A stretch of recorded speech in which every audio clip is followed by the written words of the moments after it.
जय जय श्री गुरु प्रेमानंदे निताय गौर हरि हरि बोल। वन्देऽहं श्रीगुरु श्रीयुतपदकमलं श्रीगुरून् वैष्णवांश्च श्रीरूपं साग्रजातं सहगण रघुनाथान्वितं तं सजीवं साद्वैतं सावधूतं परिजनसहितं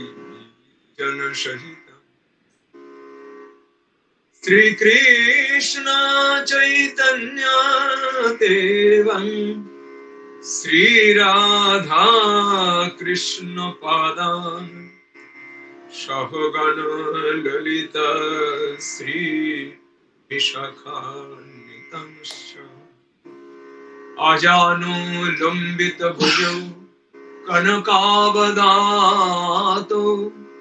हरे संकीर्तनैकपितरो कमलायताक्षो विश्वम्भरो द्विजवरो योगधर्मपालो वन्दे जगत्प्रियकरो करुणा अवतारो। ॐ स्थापकाय च धर्मस्य सर्वधर्मस्वरूपिणे अवतार वरिष्ठाय रामकृष्णाय ते नमः। कीर्तনের প্রারম্ভে কীর্তনের নটরাজ শ্রীমন মহাপ্রভু, যার চরণে শতকোটি প্রণাম জানাই, আর চৈতন্য লীলার প্রতি অত্যন্ত অনুরাগী শ্রী শ্রী ঠাকুর, তার চরণেও প্রণাম জানাই। সমবেত ভক্তমণ্ডলী, যারা কীর্তন আস্বাদন করবার জন্য উন্মুখ হয়ে আছেন, সবাইকে আমার শ্রদ্ধা শুভেচ্ছা জানিয়ে শুরু করছি চৈতন্য লীলার একটি অংশ বিশেষ। নামাচার্য ঠাকুর হরিদাসের নির্জান লীলা বা মহাপ্রয়াণ লীলা। ভগবান অনন্ত গুণের আকর, কিন্তু তার যত গুণই থাকুক না কেন, এমন একটি বিশেষ গুণ আছে যার জন্য ভক্ত তাকে বড় ভালোবাসে, তার কথা শুনবার জন্য উন্মুখ হয়ে থাকে, তার সেবা করবার জন্য সবসময় পাগল হয়ে থাকে, তাকে পাওয়ার জন্য লালসা জাগে। সেই বিশেষ গুণটি হলো ভক্ত বাৎসল্য, ভক্তের প্রতি তার অকুণ্ঠ অপার ভালোবাসা। যে ভালোবাসার টানেই তো আমরা তার কাছে যেতে চাই।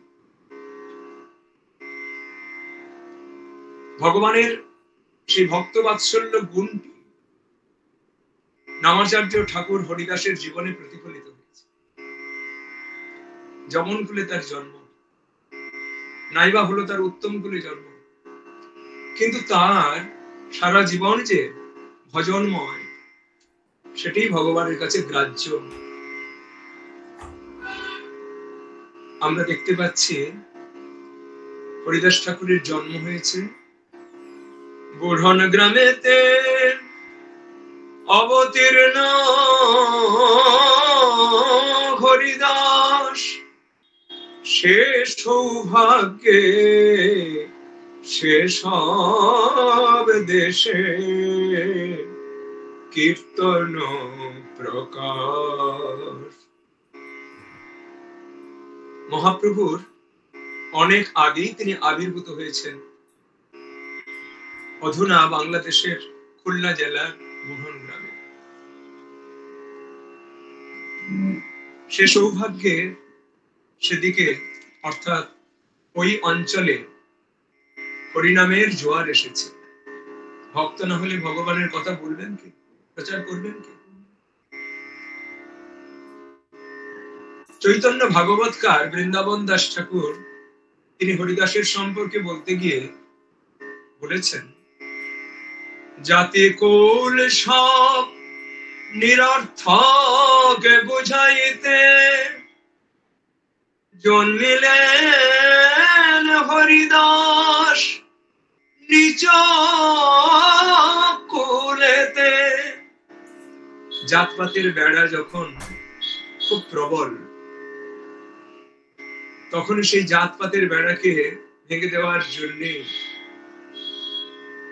হরিদাস ঠাকুরের আবির্ভাব। জাতপাতটা বড় কথা নয়, কিন্তু যে ভজে সেই তো পায়। তাই বৃন্দাবন দাস ঠাকুর লিখেন, উত্তম কুলেতে জন্ম কৃষ্ণ নাহি ভজে, কুলে তার কি করিবে নরকেতে মজে। বল কুলে তার কি করিবে কৃষ্ণ নাহি মিলাইবে। বল কুলে তার কি করিবে কৃষ্ণ নাহি মিলাইবে। জনম জীবন বিফলে যাবে কৃষ্ণ নাহি মিলাইবে। বল কুলে তার কি করিবে কুলে তারে কি করিবে নরকেতে মজে। এখন শীতকাল, কত মৌসুমী ফুল ফুটে উঠেছে, গোলাপ, ডালিয়া, চন্দ্রমল্লিকা ইত্যাদি। যা দেখার জন্য আমরা পাগল হয়ে যাই। কিন্তু যতই ডালিয়া ফুটুক, চন্দ্রমল্লিকা ফুটুক, কি অন্যান্য মৌসুমী ফুল ফুটুক না কেন, পদ্ম ফুলের আদর কিন্তু আলাদাই। যার জন্ম হয়েছে বাঁকে, অনাদরে, কেউ তার খোঁজও নেয়নি, খবরও নেয়নি, পরিচর্যা তো অনেক দূরের কথা, অথচ সেই কমল বা পদ্ম ফুলই ভগবানের অত্যন্ত প্রিয়। জন্ম হোক যথা তথা কর্ম ভালো হওয়া যায়, কর্ম ভালো হওয়া যায়, কর্ম ভালো হওয়া যায়। আবার কর্মের মধ্যে কোন কর্ম? যজ্ঞার্থাৎ কর্ম, গীতাতে ভগবান বলেছেন। অর্থাৎ ভগবানের প্রিত্যর্থে কর্ম, ভজন, সাধন, ভগবানের উপাসনা, নাম, কীর্তন, জপ, আর সেবা, আর পরিচর্যা ইত্যাদি ইত্যাদি শ্রেষ্ঠ কর্ম বলে পরিগণিত। ভজনের মধ্যে শ্রেষ্ঠ নববিধা ভক্তি, কৃষ্ণ প্রেম কৃষ্ণ দিতে ধরে মহাশক্তি। তার মধ্যে শ্রেষ্ঠ ভাই নাম সংকীর্তন, নিরপরাধে নাম লইলে পায় কৃষ্ণ প্রেম। এ যুগের যুগধর্ম নাম সংকীর্তন। ঠাকুর শ্রীরামকৃষ্ণ বলেছেন, কলিতে নারদীয় ভক্তি, অর্থাৎ নারদ যেমন সদা সর্বদা হরিনামে নিযুক্ত থাকতেন, যার মুখ থেকে নিরন্তর হরিনাম স্ফুরিত হতো। নারদ যখন তার মুখে কৃষ্ণ নাম রদ হবেই না, কোনো সময়ও তার মুখে কৃষ্ণ নাম বন্ধ হয় না বলেই তার নাম নারদ। সে নারদীয় কৃষ্ণ ভক্তি, নারদীয় ভক্তি হচ্ছে আমাদের এ যুগের যুগধর্ম।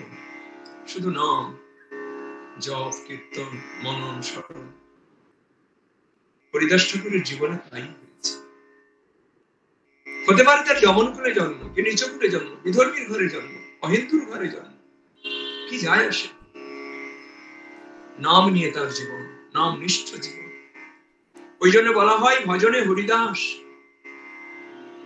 তার সমতুল আর কেউ নেই জগতে। যিনি কিনা মুসলমানের ঘরে জন্ম নিয়েও গৃহ পরিত্যাগ করে বেনাপোলের জঙ্গলে বসে সাধন করেছেন। রাজা রামচন্দ্র খান বিরোধিতা করেছেন, এমনকি তাকে বেনাপোলের জঙ্গল থেকে বিতাড়িত করবার জন্য লক্ষ্মহীরাকে নিযুক্ত করেছেন। অপূর্বা সুন্দরী নারী লক্ষ্মহীরা যাকে মোহিত করতে পারেনি তার রূপের ডালি দিয়ে। নামেই ডুবে আছেন হরিদাস ঠাকুর। বেনাপোলের জঙ্গল কানায় কানায় পরিপূর্ণ। হরে কৃষ্ণ হরে কৃষ্ণ কৃষ্ণ কৃষ্ণ হরে হরে হরে রাম হরে রাম রাম রাম হরে হরে হরে কৃষ্ণ হরে কৃষ্ণ কৃষ্ণ কৃষ্ণ হরে হরে হরে রাম হরে রাম রাম রাম হরে হরে হরে কৃষ্ণ কৃষ্ণ কৃষ্ণ হরে হরে হরে রাম রাম রাম হরে হরে। লক্ষ্মহীরা অনেক ছলাকলা করেছে, এমনকি নিজের অঙ্গ সৌষ্ঠবও দেখিয়েছে। 3 রাত্রিতেও হরিদাসের ধ্যান ভঙ্গ করতে পারেনি। শেষ পর্যন্ত লক্ষ্মহীরা হরিদাসের চরণে লুটিয়ে পড়েছে, নিজেই শুরু করেছে হরিনাম, চোখের জলে বুক ভাসিয়ে। তখন হরিদাস ঠাকুর বললেন, মা, রাজা রামচন্দ্র খান আমাকে বিতাড়িত করতে চেয়েছেন, আমি চলেই যাব মা, আমি শুধু তোর অপেক্ষায় ছিলাম। বলতো মা, তুই যে আমার কাছে এসেছিলি কামনা বাসনা পূর্ণ করবার জন্য, তুই তো যুবতী নারী, তোর কামনা বাসনা কি পূর্ণ হয়েছে? লক্ষ্মহীরা তখন বলছে, ঠাকুর, আজ আমার কামনা বাসনা পূর্ণ হয়ে গেছে। এই জাগতিক কামনা বাসনা আমার কাছে অত্যন্ত ঘৃণিত কামনা বাসনা, যা আমি এতদিন আদর করেছি, লালন করেছি, পালন করেছি, যা আমি ভালোবেসেছি, সেই কামনা বাসনা অত্যন্ত ঘৃণ্য কামনা বাসনা। কত যুবককে আমি বিপথগামী করেছি, কত জমিদার, কত উজির, এদেরকে আমি বিপথগামী করেছি। আমি তোমাকেও বিপথগামী করবার জন্য রাজা রামচন্দ্র খানের কথা এসেছিলাম, কিন্তু আজ আমার কামনা পূর্ণ হয়ে গেছে। অর্থাৎ আর কোন জগতের কামনা বাসনা যাচ্ছে না, শুধু চাই সেই ভগবানের চরণ। আর তার জন্য কি করতে হবে ঠাকুর, তুমি আমাকে বলে দাও। তখন হরিদাস ঠাকুর বলছেন, মা, আমারও কামনা বাসনা পূর্ণ হয়েছে। কি করে জানিস? আমি চেয়েছিলাম তোর মতো পতিতাকে বৈষ্ণবীতে পরিণত করব। আজ আমার স্বপ্ন সার্থক হয়েছে, কামনা পূর্ণ হয়েছে। গণিকা বৈষ্ণবী হইল পরম মহান্তি, কোটি কোটি লোক তারে দর্শনে জানতে। চৈতন্য চরিতামৃতকার বলছেন, সাধু সঙ্গ সর্বলোকে কয়, লবমাত্র সাধু সঙ্গ প্রেম উপজায়। আচার্য শঙ্কর বলছেন, ক্ষণমিহ সজ্জন সঙ্গতি রেখা, ভবতি ভবার নবে তরণে নৌকা, ভবতি ভবার নামে তরলে নৌকা।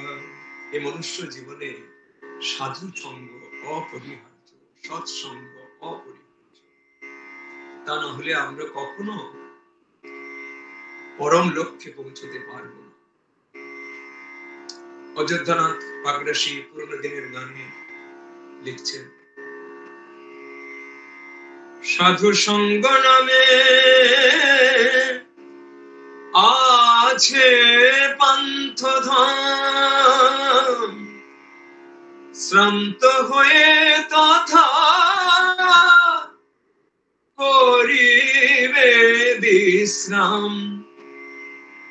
পথ ভ্রান্ত হলে শুধাইবে পথ, সে পান্থ নিবাসী জনে মন চল নিজ নিকেতনে। কথামৃতের পরতে পরতে সাধু সঙ্গের কথাই তো বলা হয়েছে। ঠাকুর তো ঘোষণা করছেন সব সময়ের জন্য, আজও তিনি ঘোষণা করে যাচ্ছেন সাধু সঙ্গ করবার কথা। এছাড়া উপায় নেই, সেই পরম প্রাপ্তি কি করে সম্ভব? হরিদাস ঠাকুরের সঙ্গ পেয়ে লক্ষ্যহীরার চৈতন্য এল। লক্ষ্যহীরা লক্ষ্য নামিতে পরিণত, নিরন্তর হরিনামে ডুবে রইল। বেনাপোলের জঙ্গলে ভজন কুটিরের মাঝে বসে ভজনানন্দে মগ্ন হল। আর হরিদাস ঠাকুর বেনাপোলের জঙ্গল ছেড়ে চলে গেলেন। তখন তো অবিভক্ত বঙ্গদেশ। চলে এলেন হুগলি জেলার আদি সপ্তগ্রাম চাঁদপুরে। চাঁদপুরে হিরণ্য এবং গোবর্ধন দাস, তাদের একমাত্র সন্তান রঘুনাথ, সেই রঘুনাথকে কৃপা করলেন। হিরণ্য এবং গোবর্ধন হরিদাসকে অনেক সমাদর করলেন, কিন্তু মুসলমান সমাজ তাকে ছেড়ে কথা বলবে কেন?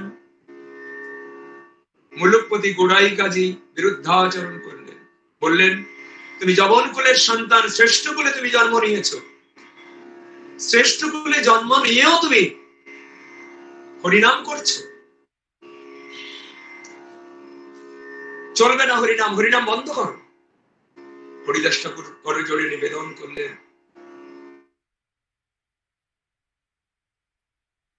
কাজী সাহেব, তাকে বড় ভালোবাসি, যে যাকে ভালোবাসে তাকে তো ভালোবাসতে দিতেই হয়, কেন আপনি আমার বিরোধিতা করছেন? একই তো ঈশ্বর, বিভিন্ন নামে আমরা।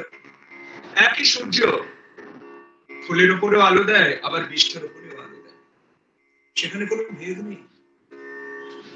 অতএব আমি কিন্তু হরিনাম ছাড়বো না। আপনি যতই চেষ্টা করুন না কেন, যতই আমাকে আপনি শাস্তিও যদি দেন, আমি কিন্তু হরিনাম ছাড়বো না। তবে রে, এত বড় স্পর্ধা, নিয়ে যাও তোমরা। সমস্ত কর্মচারীদের ডেকে পাঠালেন, 22 বাজের বেত্রাঘাত করো, গুড়িয়ে দাও ওর হাড়গুলো, রক্তের নদী বয়ে যা, প্রাণে মেরে দাও। কাফের দেহ রাখা উচিত না। শুরু হলো অত্যাচার। আর হরিদাস ঠাকুর কিন্তু অত্যাচারে অত্যাচারিত হয়েও হরে কৃষ্ণ হরে কৃষ্ণ কৃষ্ণ কৃষ্ণ হরে হরে হরে রাম হরে রাম রাম রাম হরে হরে। হরিদাস হরিনাম ছাড় বলছি, ছাড়, লাগাও চাবুক। সবাই মিলে চাবুক দিয়ে তাকে প্রহার করছে। শরীরের চামড়াগুলো ফেটে ফেটে পড়ে যাচ্ছে, রক্ত ঝরছে, নদী বয়ে যাচ্ছে বঙ্গভূমি। অশ্রু সজল নয়নে হরিদাস ঠাকুর হরিনাম করে চলেছে। এমনকি হাড় গুলো ধীরে ধীরে ভেঙে যাচ্ছে, প্রাণ মাত্র আছে বাকি। হরিদাস ঠাকুর চিৎকার করে বলে উঠলেন, খণ্ড খণ্ড হই দেহ যায় যাক প্রাণ, তথাপি না বদনে মুই ছাড়িব হরিনাম। আমি কৃষ্ণ কৃষ্ণ কৃষ্ণ বলবো, যতই তোমরা শাস্তি দাও না কেন, আমি কৃষ্ণ কৃষ্ণ কৃষ্ণ বলবো। যতই শাস্তি দাও না কেন, আমি কৃষ্ণ নামে ছাড়ব না গো, আমি কৃষ্ণ কৃষ্ণ কৃষ্ণ বলবো। এদিকে মুলুকপতির আদেশ হলো, তোরা যদি ওর প্রাণ নিধন না করতে পারিস, তোদের প্রাণ আমি নিয়ে নেব। তখন খুব ভয়ে ভীত হয়ে সেই সমস্ত জল্লাদ যারা মারছিল, শাস্তি দিচ্ছিল, তারাই করজোড়ে প্রার্থনা করছে, হরিদাস আমাদের তো প্রাণে বাঁচতে হবে, এতগুলো প্রাণ, তুমি কেন মরছো না বলো তো? এত তো মারছি, কখন মরে যাবার কথা ছিল। হরিদাস ঠাকুর বললেন, তা তো জানি না রে, আর তোদের যদি উপকার হয়, তোদের যদি মঙ্গল হয়, তোরা যদি বেঁচে থাকতে পারিস, তাহলে আমি নিশ্চয়ই মৃত্যুকে বরণ করছি। দেখ না, সমাধিস্থ হলেন হরিদাস, ভেতরে তার শ্বাস প্রশ্বাস চলছে, বিনাম চলছে, কিন্তু বাইরে থেকে অজ্ঞের দল দেখছে হরিদাস মারা গেছে। চারিদিকে প্রচারিত হয়ে গেল হরিদাস মারা গেছে। গোড়াই কাজী ছুটে এলেন, বিধান দিলেন, ওকে মাটিতে দিও না, কবরে দিও না, বিধর্মী ও কাফের, মুসলমানের ঘরে জন্ম নিয়েও হিন্দুয়ানি করেছে, অতএব ওকে গাঙ্গের জলে ভাসিয়ে দাও। বস্তাবন্দি করে ছিন্ন ভিন্ন হরিদাসের দেহ ভাসিয়ে দেওয়া হলো গঙ্গার স্রোতে। মা গঙ্গার ভারী আনন্দ আজ, ভক্তের পবিত্র দেহকে, কত পঙ্কিল দেহ তার বুকে জমা হয়, তাকে বয়ে নিয়ে যেতে হয়।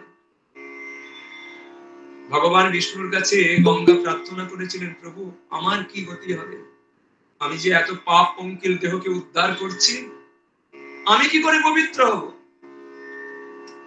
তখন ভগবান বলেছিলেন যে, দেখো গঙ্গা, পবিত্র ভক্তের দেহের স্পর্শ যখন তুমি পাবে, তখনই তুমি পবিত্র হয়ে যাবে।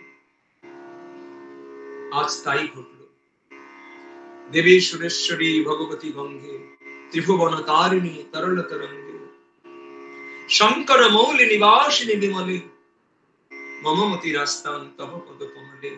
মা গঙ্গা তরঙ্গের পর তরঙ্গের বাহু দিয়ে হরিদাসকে বুকে আগলে রেখেছেন, নিয়ে চলেছেন অনন্তের দিকে।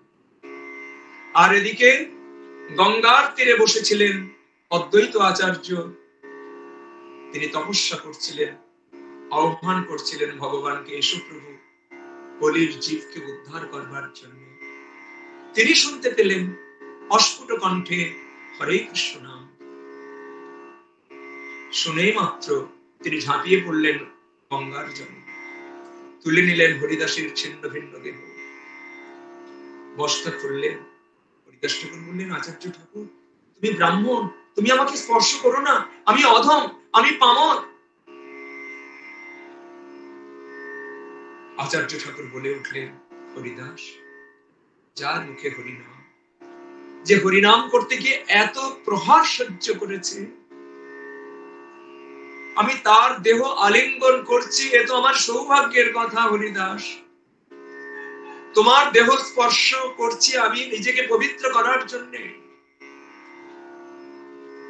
হরিদাস,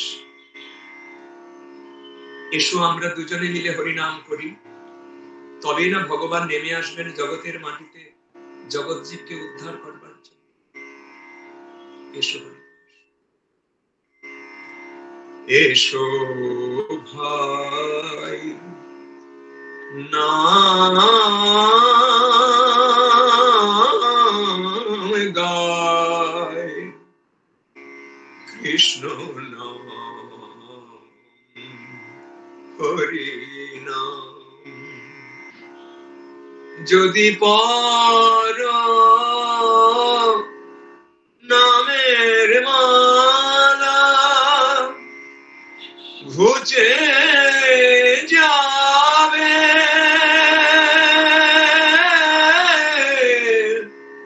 ত্রিতাপ জ্বালা। হরে কৃষ্ণ হরে কৃষ্ণ কৃষ্ণ কৃষ্ণ হরে হরে, হরে রাম হরে রাম, রাম রাম হরে হরে, হরে কৃষ্ণ হরে কৃষ্ণ কৃষ্ণ কৃষ্ণ হরে হরে, হরে রাম হরে রাম, রাম রাম হরে হরে। ভক্তের বাসনা চরিতার্থ হলো, স্বয়ং ভগবান আবির্ভূত হলেন নবদ্বীপের মাটিতে, গঙ্গার তীরে। ফাল্গুন পূর্ণিমা তিথি নক্ষত্র ফাল্গুনি, সেইখানে জন্ম নিলেন গৌর গুণমণি, সেইখানে জন্ম নিলেন গৌর গুণমণি। একদিন আচার্য ঠাকুর হরিদাসকে ডেকে বললেন, হরিদাস চলো তো, তুমি তো অনেক পুরস্কার পেয়েছো হরিনাম করে, চলো তোমাকে আমি বিশেষ একটি উপহার দেব আজ। নিয়ে গেলেন মহাপ্রভুর সম্মুখে, বললেন এই তোমার পরম সম্পদ, একে তুমি সাদরে গ্রহণ করো। হরিদাসের কি সৌভাগ্য, স্বয়ং ভগবানের সাক্ষাৎকার পেলেন। নবদ্বীপে মহাপ্রভুর সঙ্গে অনেক লীলাও হল। 24 বছর বয়সে মহাপ্রভু সন্ন্যাস নিয়ে দক্ষিণ দেশ যাত্রা করলেন, সেখানে নাম প্রেম প্রচার করে উড়িষ্যার নীলাচল ধামে পৌঁছলেন।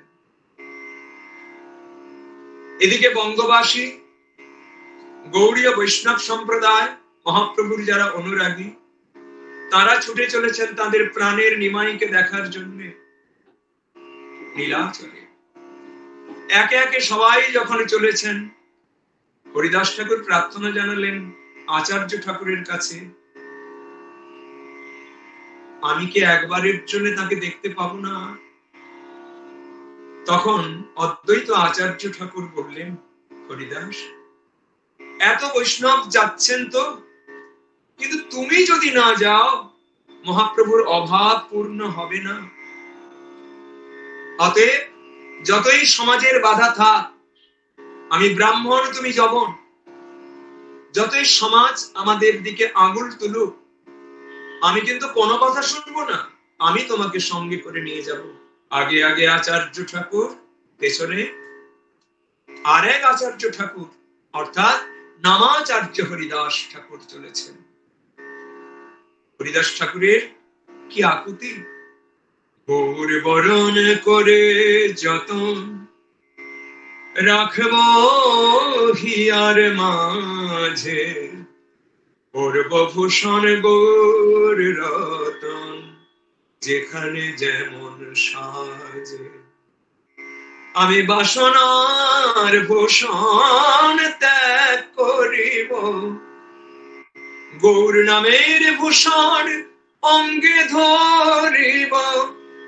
বাসনার ভূষণ ত্যাগ করিব, গৌর নামের ভূষণ অঙ্গে ধরিব। যে যায় আমায় বলুক লোকে, আমি বাসনার ভূষণ ত্যাগ করিব। চোখের জলে বুক ভাসিয়ে কাঁদতে কাঁদতে নীলাচলে এলেন। কত বৈষ্ণব এসেছেন সেখানে। অন্যান্য সবাই জগন্নাথের শ্রী মন্দিরে, গর্ভ মন্দিরে প্রবেশ করলেন, কিন্তু হরিদাস ঠাকুর দীনতা বশত, আমি দীন, আমি পামর, আমার মতো অধম কেন মন্দিরে প্রবেশ করবে? আমার স্পর্শে যারা সেবায়েত পান্ডা রয়েছেন তারা অপবিত্র হয়ে যাবে যে, আর সেই অপবিত্র দেহ নিয়ে তারা জগন্নাথের সেবা করলে পরে সেবায় যে ত্রুটি হয়ে যাবে। তাই হরিদাস ঠাকুর সাগরের তীরে বালুকা তটে আসন পেতে বসে জগন্নাথের মন্দির দর্শন করে, চূড়া দর্শন করে ভজন করছেন। ভজ ঘরে মন শ্রীনন্দের নন্দন, অভয় চরণর বিন্দরে, অভয় চরণর বিন্দরে। দুলখ মানুষ জন্ম সৎ সঙ্গে, তর হয়ে ভব সিন্ধুরে, তর হয়ে ভব সিন্ধুরে। শীতয়াতপ বাতবরী খন, এদিন জানিনি জাগিরে। বিফলে সেবিল কৃপণ দুরজন, চপল সুখ লব লাগিরে। এ ধন যৌবন পুত্র পরিজন, এই থেকে আছে পরতে তীরে। কমল দল জল জীবন টলমল, ভজ হরি পদ নীতিরে। শ্রবণ কীর্তন শরণ বন্দন, পাদ সেবন দাসীরে। পূজন সখী জন আত্মা নিবেদন, গোবিন্দ দাস অভিলাষীরে। হরে কৃষ্ণ কৃষ্ণ কৃষ্ণ হরে হরে, হরে রাম রাম রাম হরে হরে। না প্রবেশ করলেন জগন্নাথের মন্দিরে। শুধু কি মন্দিরেই জগন্নাথ? আরেক জগন্নাথ তো তখন নীলাচলে বিরাজ করছেন। তিনি আমাদের শ্রীমন মহাপ্রভু, এই বঙ্গের আমাদের অতি প্রিয়জন, ঘরের ঠাকুর, তিনিও তো জগন্নাথ। জগন্নাথ আর শ্রী চৈতন্যে কোনো ভেদ নেই তো। জয় জয় জগন্নাথ সচির নন্দন, ত্রিভুবন করে যার চরণ বন্দন। নীলাচলে দুই জগন্নাথ তখন। এক জগন্নাথ মন্দিরে দারু ব্রহ্ম মহাপ্রসাদ বিতরণকারী জগন্নাথ, জগৎ উদ্ধারকারী জগন্নাথ। আর এক জগন্নাথ কাশী মিশ্রের বাগান বাড়িতে গম্ভীরার মাঝে বিরাজ করছেন, অপরিসর কক্ষের মাঝে বিরাজ করছেন জগৎ কল্যাণের জন্য। তিনি আমাদের শ্রী গৌরাঙ্গ মহাপ্রভু, যিনি কিনা সচল জগন্নাথ। ওই জগন্নাথ তো কালো, এই জগন্নাথ সম্পূর্ণ উজ্জ্বল বর্ণের অধিকারী। মহানাম বিতরণ করে জগৎকে উদ্ধার করছেন। তিনি পাগলের মতো ছুটে চললেন হরিদাসকে দর্শন করবার জন্য। এসে জড়িয়ে ধরতে গেলেন, আলিঙ্গনে আবদ্ধ করতে গেলেন। ভক্তজি বড় প্রিয় কিনা। হরিদাস ঠাকুর বাধা দিলেন, না, আমাকে ছিল না ঠাকুর।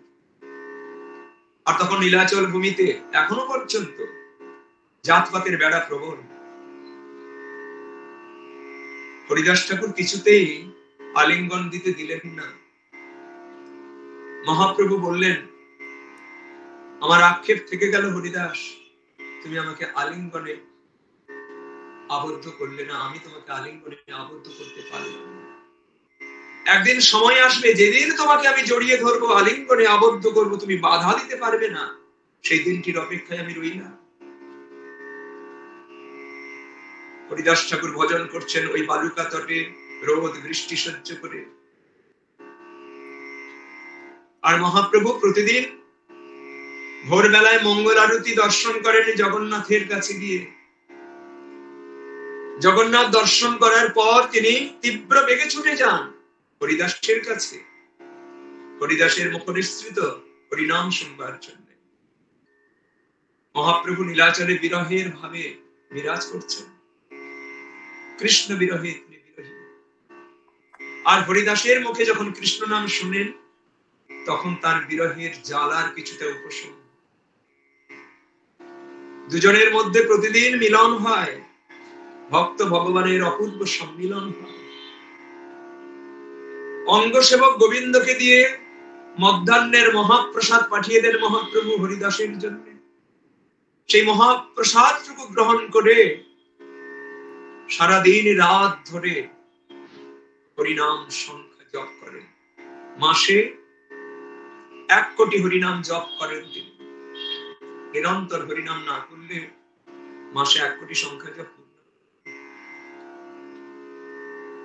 বৃদ্ধ শরীর, অপটু শরীর, তা সত্ত্বেও সংখ্যা জপ ঠিক করেন। একদিন অঙ্গসেবক গোবিন্দ মহাপ্রসাদ এনে নামাচার্যকে বললেন, ঠাকুর তুমি গ্রহণ করো। হরিদাস ঠাকুর করজোড়ে নিবেদন করলেন, গোবিন্দ আমি মহাপ্রসাদ পাবো কি করে? এখনো আমার সংখ্যা জপ যে শেষ করতে পারিনি, সমাপ্ত না হলে তো আমি গ্রহণ করতে পারি না।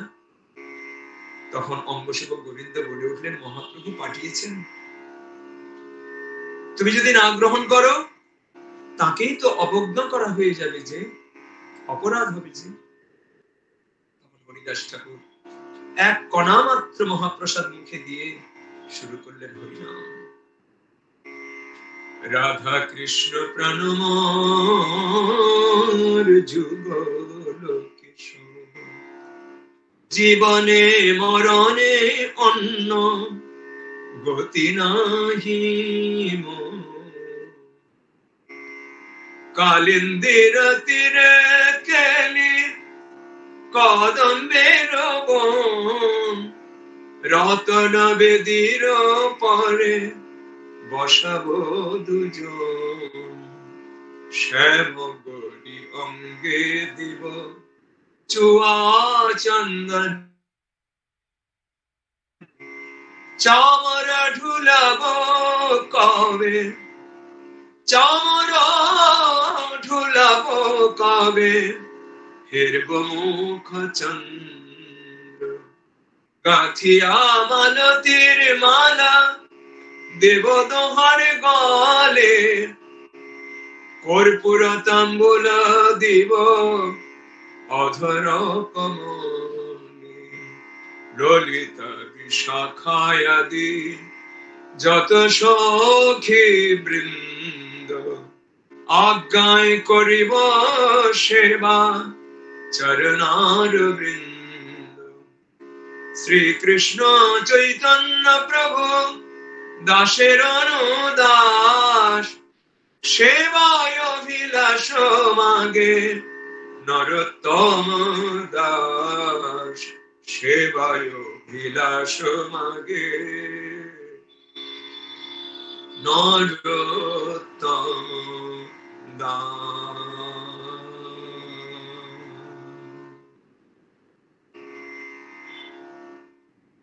গোবিন্দ এসে বললেন মহাপ্রভুকে, মহাপ্রভু হরিদাস অসুস্থ, বার্ধক্যের ভারে জীর্ণ, সংখ্যা জপ ঠিক মতো সেরে উঠতে পারছে না। মহাপ্রভু শোনা মাত্রই ছুটে এলেন, হরিদাস হরিদাস। তুমি কেমন অসুস্থ বলো তো, বলো না আমায়, আমি বদ্যি কবিরাজ ডাকি।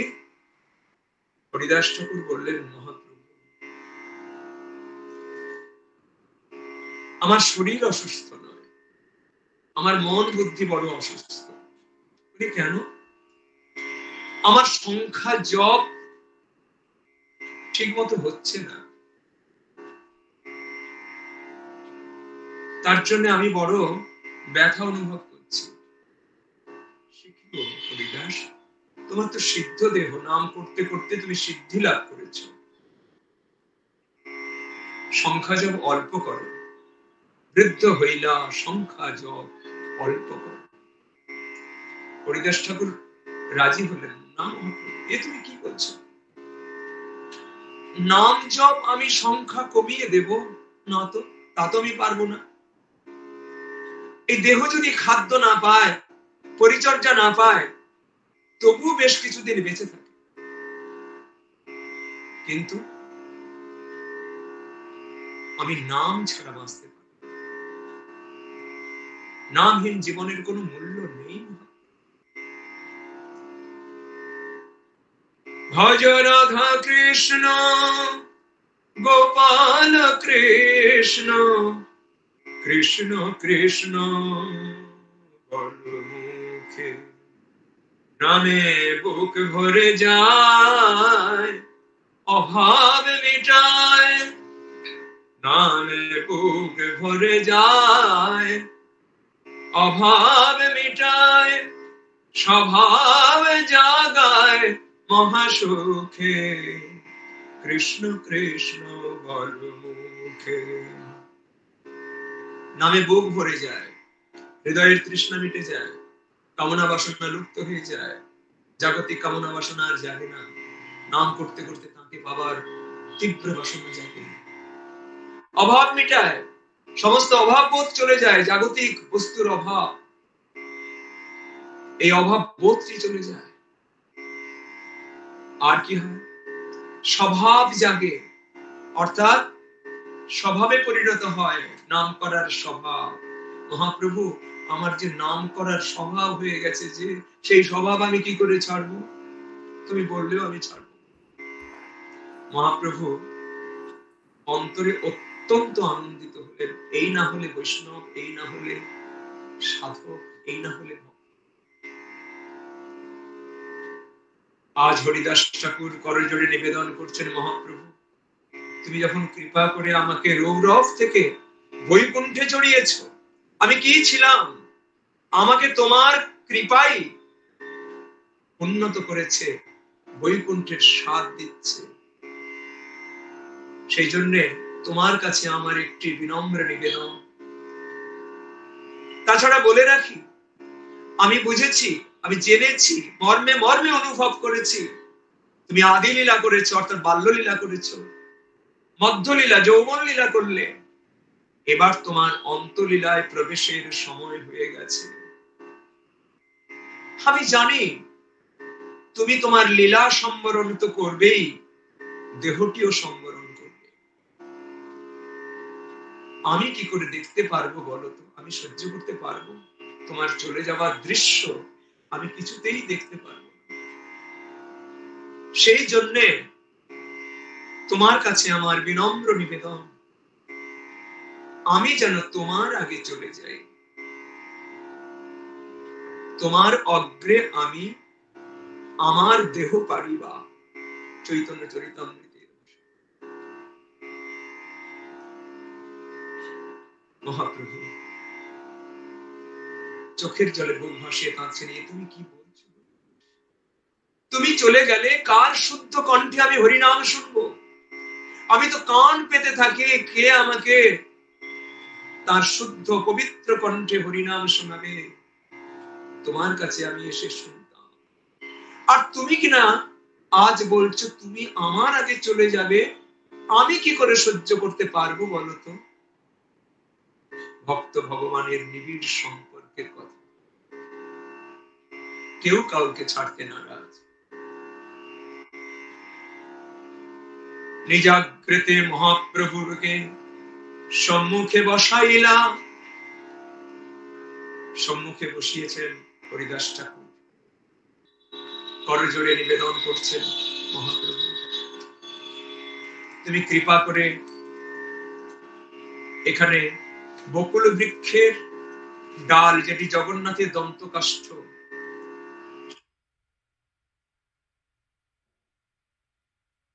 হয়েছে, যার ছত্র ছায়ায় বসে আমি হরিনাম করছি, তোমার কত কৃপা আমার প্রতি।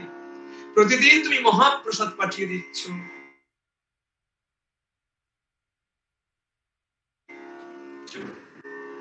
বড় আশ্চর্য লাগে। আমি এতদিন জানতাম নদী সমুদ্রের পানে ধাবিত হয় মিলিত হবার জন্য, কিন্তু আজ আমি নিজেই দেখতে পেলাম সমুদ্র প্রতিদিন ছুটে আসে নদীর সঙ্গে মিলিত হবার জন্য।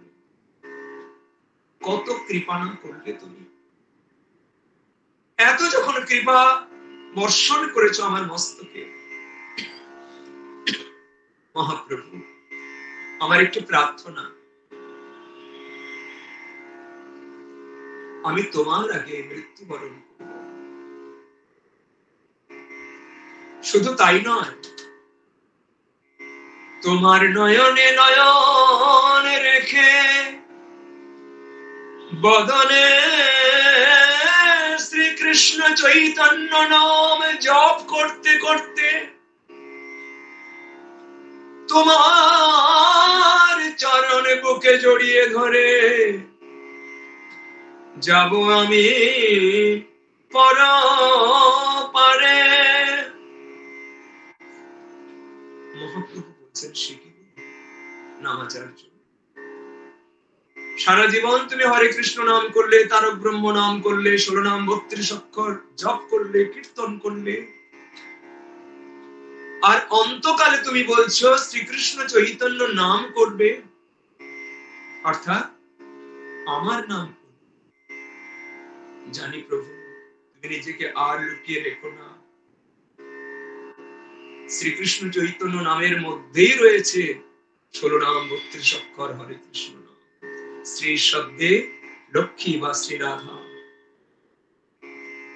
কৃষ্ণ শব্দে স্বয়ং কৃষ্ণ ভগবান, চৈতন্য শব্দে তুমি স্বয়ং মহাপ্রভু, যেখানে চৈতন্য সেখানে নিত্যানন্দ। অতএব এই সংক্ষিপ্ত নামটি আমার অন্তকালে আমি করব। শুধু তাই নয়, তোমার নয়নে নয়ন দিয়ে, তোমার বদন কমল দেখতে দেখতে, তোমার চরণ বুকে জড়িয়ে ধরে নয়ন হে রিব তোমার ও চাঁদ বদন হৃদয়ে ধরিব তোমার ও রাগা চরণ। যদি প্রার্থনা করতে হয় তবে হরিদাস ঠাকুরের কাছে শিখতে হবে কি প্রার্থনা করা আমাদের প্রয়োজন। আমরা খুব প্রার্থনা করি, কিন্তু এই প্রার্থনা কি করেছি ভগবানের কাছে? যদি প্রার্থনা করতে হয়, এই প্রার্থনা করতে হয়, তবে তো জীবন সফল, তা না হলে কিন্তু ব্যর্থ। নয়নে হেরিব তোমার ও চাঁদ বদন, আর হৃদয়ে ধরিব তোমার ও রাঙা চরণ। জিহ্বায় উচ্চারিব শ্রীকৃষ্ণ চৈতন্য নাম, এই মত মোর ইচ্ছা ছাড়িব পরাণ। জিহ্বাতে শ্রীকৃষ্ণ চৈতন্য নাম করতে করতে আমার প্রাণ আমি ত্যাগ করব। মহাপ্রভু সজল নয়নে বলছেন, হরিদাস তোমার এই সংকল্প তুমি বদলে নাও, এই সংকল্প তুমি করো না, এই ইচ্ছা তুমি করো না। মহাপ্রভু সেদিন চলে গেলেন গম্ভীরা, পরদিন আবার ছুটে এসেছেন, এসে বলছেন হরিদাস তোমার সংকল্প তুমি বদলেছ। হরিদাস ঠাকুর বললেন, মহাপ্রভু ভক্ত সংকল্প বদলাবে, সংকল্প দৃঢ় না হলে কখনো কেউ হবে। জানি হরিদাস তোমাকে পাষণ্ডীরা এত প্রহার করেছিল, তা সত্ত্বেও তুমি হরিনাম ছাড়োনি।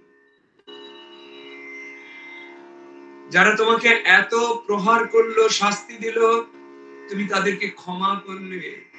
হরিদাস, জগতের মানুষ বুঝুক ক্ষমা গুণটি কত বড়। তোমার কাছ থেকে শিখে নেবে জগৎ ক্ষমা কি করে করতে হয়, আর তোমার কাছ থেকেই জানবে জগৎ ভজন নিষ্ঠ কেমন করে হতে হয়, দৃঢ় সংকল্পবদ্ধ হয়ে নাম করতে হয়, সেটা জগৎ জানবে। তোমার কাছ থেকেই জগৎবাসী জানবে নামই একমাত্র সার। হরিদাস ঠাকুর, তুমি কোনোদিন পুজো করনি, ধ্যান করনি, যজ্ঞ করনি, দান করনি, তপস্যা করবার জন্য এখানে ওখানে ছোটনি, শুধু তুমি নাম করেছ, নামেই তুমি সিদ্ধি লাভ করেছ। নাম এই বকি বলো। এই কলিযুগের যুগধর্ম হরিনাম সংকীর্তন। হরিদাস, তুমি যে প্রার্থনা করেছ, কোনোদিন তুমি প্রার্থনা করনি, কোনো কিছুই চাওনি, আজ তুমি যখন চেয়েছো, কৃষ্ণ নিশ্চয়ই তোমার আশা পূর্ণ করবেন। স্বয়ং নিজে ভগবান হয়েও বললেন, কৃষ্ণ তোমার বাঞ্ছা পূর্ণ।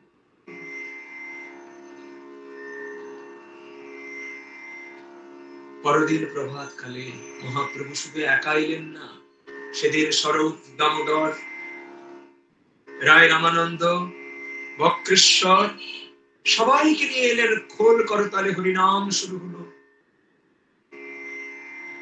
বকুল তলায়। একটি বকুল বৃক্ষ সেও কিনা সিদ্ধ। গাছ কখনো সিদ্ধ হয়? বকুল তোমার মুখনিসৃত হরিনাম শুনতে শুনতে সিদ্ধি লাভ করেছে। ওই দেখো, তুমি যে সংকল্প করেছো চলে যাবে, মেঘ নেই, বৃষ্টি নেই, এই বকুল বৃক্ষ থেকে বৃষ্টির বিন্দু পড়ছে কি করে, জল কি করে পড়ছে তোমার মস্তকে? বকুল বৃক্ষ কাঁদছে গো তুমি যাবে বলে। হরিদাস, মহাপ্রভু সামনে বসেছেন হরিদাস অর্ধশায়িত অস্ফুট কণ্ঠে হরিনাম করছেন। হাত বাড়ালেন মহাপ্রভুর চরণের দিকে, অর্থাৎ বলতে চাইলেন, তোমার চরণখানা আমার বক্ষে রাখো। মহাপ্রভু হরিদাসকে অত্যন্ত মর্যাদা দেন, তাই কিছুতেই চরণ দেবেন না। হরিদাস ঠাকুর শেষ পর্যন্ত মহাপ্রভুর চরণ ধরে নিজের বুকের মাঝে রাখলেন। একটা চরণ, একটা হাত দিয়ে মহাপ্রভুর চরণ চেপে রেখেছেন, মহাপ্রভু যাতে পালিয়ে না যান, আর একটা হাত দিয়ে অন্যান্য বৈষ্ণব বৃন্দের চরণ ধুলি চাইছেন। সবাই আমার মস্তকে তোমাদের চরণ ধুলি দাও, আমি যেন সেই লোকে যেতে পারি যেখানে গেলে নাইকো দুঃখ, নাইকো জ্বালা, নাইকো ব্যাধি, নাইকো তৃষ্ণা, শুধুমাত্র পূর্ণানন্দ বিরাজ। এদিকে চারদিকে হরিনাম চলছে, পরিক্রমা চলছে বকুল বৃক্ষের চারিদিকে। মহাপ্রভু প্রশংসা করছেন হরিদাসের, পঞ্চমুখে প্রশংসা করছে। হরিদাস, তুমি হচ্ছ এই মেদিনীর শ্রেষ্ঠ। তুমি চলে গেলে রত্ন শূন্য হয়ে যাবে মেদিনী। মহাপ্রভু হরিদাসের নয়নে নয়ন দিয়েছেন, হরিদাস মহাপ্রভুর নয়নে নয়ন দিয়েছেন। হরিদাস নিজ নেত্র দুই ভৃঙ্গ মহাপ্রভুর মুখপদ্মে দিলাম। হরিদাস ঠাকুর বলছেন, তার দুটি নয়ন ভ্রমরকে, ভৃঙ্গ মানে ভ্রমর, ওরে নয়ন ভ্রমর দয়, তোরা পদ্মের মধু তো ভালোবাসিস, ভ্রমর তো পদ্মের মধু ভালোবাসবি, তাই যদি হয় তাহলে মহাপ্রভুর বদন কমলের মধু পান করে নে আকণ্ঠ। এই সুযোগ আর পাবি কি না পাবি? মহাপ্রভুর নয়ন থেকে নির্গত হচ্ছে অশ্রুধারা। হরিদাস ঠাকুর শ্রীকৃষ্ণ চৈতন্য নাম বলে বারে বার, প্রভু মুখ মাধুরী পিয়ে নেত্রে জলধার। শ্রীকৃষ্ণ চৈতন্য নাম করে উচ্চারণ, নামের সহিত প্রাণ কইল উৎক্রমণ। মহাপ্রভু হরিদাসের দিকে অপলক নয়নে দৃষ্টিপাত করে রয়েছেন। স্বরূপ দামোদর এসে বললেন, মহাপ্রভু আর কি দেখছো তুমি? কতক্ষণে চলে গেল হরিদাসের দেহ, হরিদাসের প্রাণ চলে গেল। তখন মহাপ্রভুর সংগীত ফিরল। যেই শুনেছেন হা হুতাশ করে কাঁদছেন, হরিদাস তুমি চলে গেলে আমাকে কৃষ্ণ নাম শোনাবে। শেষ পর্যন্ত মহাপ্রভু হরিদাসকে কোলে নিয়েছেন, কোলে নিয়ে নৃত্য করতে শুরু করেছেন। হরিদাসের তনু কোলে লইল উঠাইয়া, অঙ্গনে নাচেন প্রভু প্রেমাবিষ্ট হইয়া। হরিদাসের তনু কোলে লইল উঠাইয়া, অঙ্গনে নাচেন প্রভু প্রেমাবিষ্ট হইয়া। সবাই জয় দাও জয় দাও, হরিদাসের নামে তোমরা জয় দাও জয় দাও, জয় দিলে জয়ী হবে, জয় দাও জয় দাও। হরিদাসকে বিমানে চড়িয়ে, বিমান বলতে তখনকার দিনে বাঁশের তৈরি শববাহী যান বিশেষ, তাতে করে শুইয়ে দিয়ে ফুলের মালা দিয়ে নিয়ে গেলেন সমুদ্রের তীরে স্বর্গদ্বারে। বালুকা খুললেন নিজের হাতে মহাপ্রভু, সমাধি দান করলেন। সমাধি দান করে ফিরে এলেন শ্রী মন্দিরের সিংহদ্বারে অর্থাৎ পূর্ব দ্বারে। সেখানে তিনি আঁচল পেতে দাঁড়ালেন কাঙালের বেশে।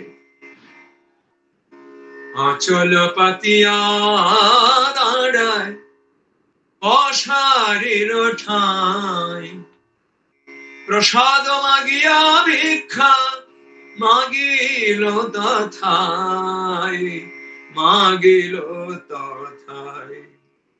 স্বয়ং রাজ রাজেশ্বর ভগবান, যার চরণে শত সহস্র লক্ষ্মী পদদাসী, যার চরণে অনন্ত কোটি বিশ্ব ব্রহ্মাণ্ড ধূলিকণা সম লেগে রয়েছে, সেই ভগবান আজ আঁচল পেতে ভিক্ষা করছেন হরিদাসের বিজয় উৎসবের জন্য। আর পশারীরা শ্রীমন্দির থেকে মহাপ্রসাদ ঝুড়ি ঝুড়ি করে নিয়ে আসছেন মাথায় করে, তারা ঢেলে দিচ্ছেন মহাপ্রভুর আঁচলে। মহাপ্রভু এবার সমস্ত ভক্ত বৈষ্ণবদের বসালেন, নিজের হাতে পরিবেশন করছেন। সেদিন কাশী মিশ্রের বাড়িতে মহাপ্রভুর মহাপ্রসাদ গ্রহণের কথা ছিল। কোন বৈষ্ণব কোন ভক্ত প্রসাদ মুখে দিচ্ছেন না মহাপ্রভু না নিলে পরে। শেষ পর্যন্ত কাশী মিশ্র তার গৃহ থেকে নিয়ে এলেন মহাপ্রসাদ। মহাপ্রভু গ্রহণ করলেন একটু মাত্র, তবে গিয়ে সবাই প্রসাদ পেতে বসেছেন। মহাপ্রসাদ দান সমাপ্ত হয়ে গেল। মহাপ্রভু বললেন, তোমরা সকলে যেও না, কিন্তু আমি তোমাদের উপহার দেব। হরিদাসের বিজয়োৎসব হয়েছে। হরিদাসের বিজয়োৎসবে যে কইল কীর্তন, যেই তারে বালুকা দিতে করিলা আগমন, যেই তাহার নৃত্য কইল, যে কইল প্রসাদ ভোজন, সবার কৃষ্ণ ভক্তি হবে গো। সবচেয়ে মহামূল্যবান বর তিনি দিলেন, তোমাদের সকলের কৃষ্ণ ভক্তি হবে। কেন না হরিদাসের বিজয়োৎসবে তোমরা যোগ দিয়েছ, হরিদাসের নাম উচ্চারণ করেছ, হরিদাসকে দর্শন করেছ।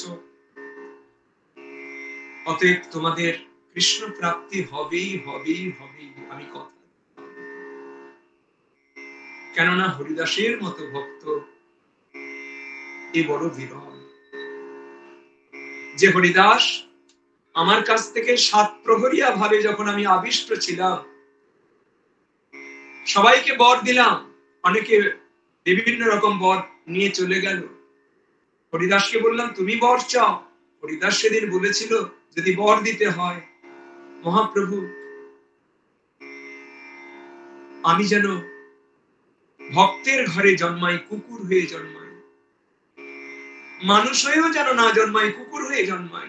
মানুষ হলে পরে কত অভিমান অহংকার আসবে, কিন্তু কুকুর হয়ে জন্মালে পরে আমি অনুগত থাকবো।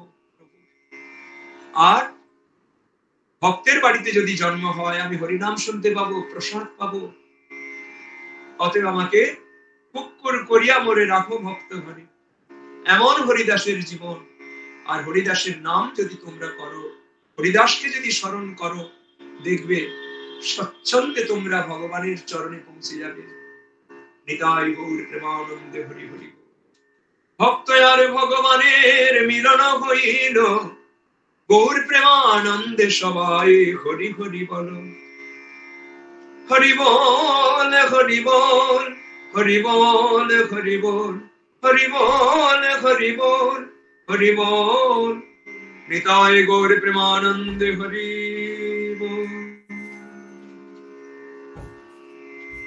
আপনারা এতক্ষণ ধরে এমন একটি চৈতন্য লীলার অংশ আস্বাদন করলেন, বিশেষ করে হরিদাসের নির্জন লীলা। আপনাদের সকলের চরণে আমার আভূমিনত প্রণাম। আপনারা আমাকে সুযোগ করে দিলেন হরিদাসের কথা বলবার জন্য। অনেক অনেক ধন্যবাদ জ্ঞাপন করি আপনাদের। এখানেই এই অনুষ্ঠানের বিশ্রাম নিই। আমি একটি চ্যানেলের সঙ্গে যুক্ত, বরদাশ্রম চ্যানেল।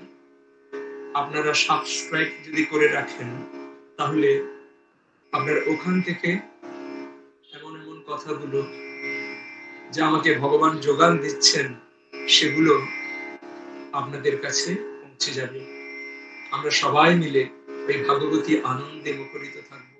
এই মনুষ্য জীবনকে সফল করতে গেলে নান্য পন্থা বিদ্যতে। সবাইকে প্রণাম।